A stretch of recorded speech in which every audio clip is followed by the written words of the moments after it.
Bonjour, voilà plusieurs fois que nous nous retrouvons chaque semaine pour débattre de thèmes importants pour 2022 et pour votre élection en juin prochain. Aujourd'hui, nous n'allons pas évoquer uniquement la santé, mais aussi les solidarités. Alors depuis 2019, Emmanuel Macron a entrepris une transformation du système de santé. Aujourd'hui, sur quoi se repose ce système et quel avenir pour notre sécurité sociale, cet éternel ciment après 1945 ? Bonjour à toutes et à tous, oui, c'est notre nouvel entretien aujourd'hui. Donc oui, la santé, la solidarité, c'est évidemment, nous sortons de la crise du Covid-19, c'est extrêmement important pour les Français. Premier point, le système mis en place après la guerre en 1945 sur la sécurité sociale, il faut à tout prix le préserver, il nous est envié dans le monde entier, il faut le garder et bien sûr l'améliorer. Alors, pour ce qui concerne ce qui a été fait par le gouvernement, donc il y a le plan santé 2022 qui a été élaboré par le ministère de la Santé.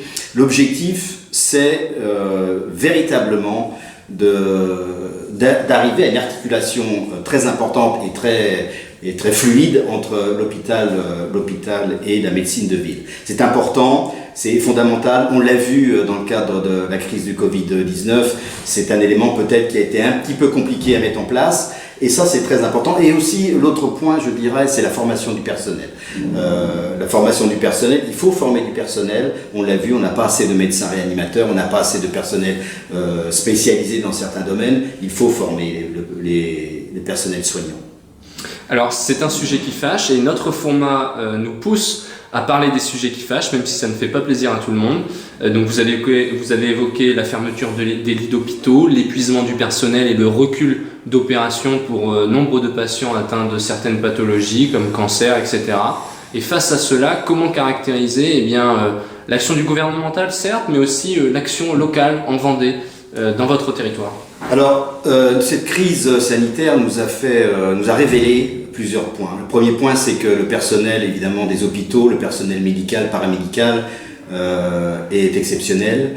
Personnel qui n'a pas été considéré, qui n'a même été complètement oublié depuis des décennies et des décennies dans notre belle France, je dirais.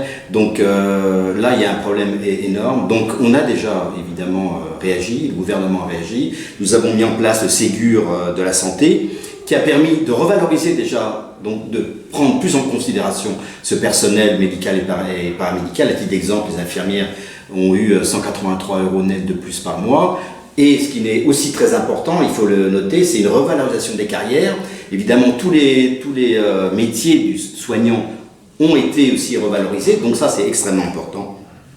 Et le deuxième point, évidemment, c'est l'aspect plutôt investissement. Et l'investissement avec ce qu'on appelle le Ségur investissement, qui est le deuxième volet santé publique, c'est des millions d'euros, c'est la restructuration d'hôpitaux. Sur la Vendée, on aura plus de pratiquement 200 millions d'euros, donc plus de 50 millions d'euros pour l'hôpital, le CHD de La Roche-sur-Yon. L'ouverture de nouveaux services, notamment concernant la médecine ambulatoire, qui se développe évidemment de plus en plus depuis quelques années. Donc voilà, donc c'est vraiment...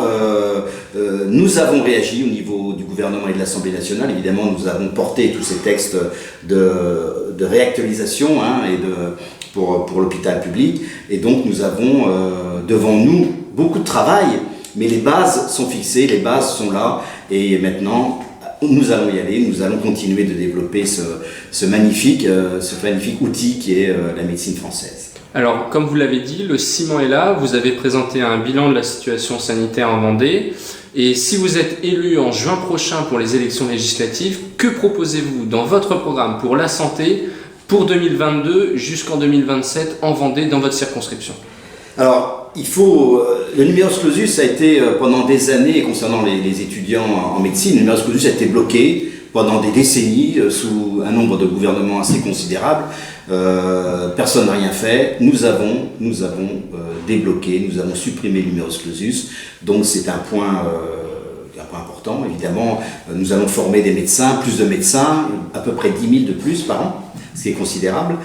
Mais tout ça, ça prend du temps. Il faut 10 ans pour former des médecins. Donc nous allons mettre en place nous allons mettre en place, pour attendre ces nouveaux médecins, des mesures importantes, hein, notamment les assistants médicaux, hein, qui sont déjà en place en Vendée. Il y en a pas mal, il y en a beaucoup. Donc c'est des personnes qui sont assistants médicaux, qui sont dans les cabinets et qui permettent aux médecins donc d'avoir plus de clients, parce que toutes les parties communes de la médecine sont faites par les assistants médicaux, comme par exemple les prises de tension, etc. Donc comme ça, le médecin peut recevoir plus de clients à problème. Donc ça, c'est un point important qui se développe petit à petit, qui va continuer. L'autre point, c'est, on en a en Vendée récemment, on l'a vu, la création de centres de soins non programmés.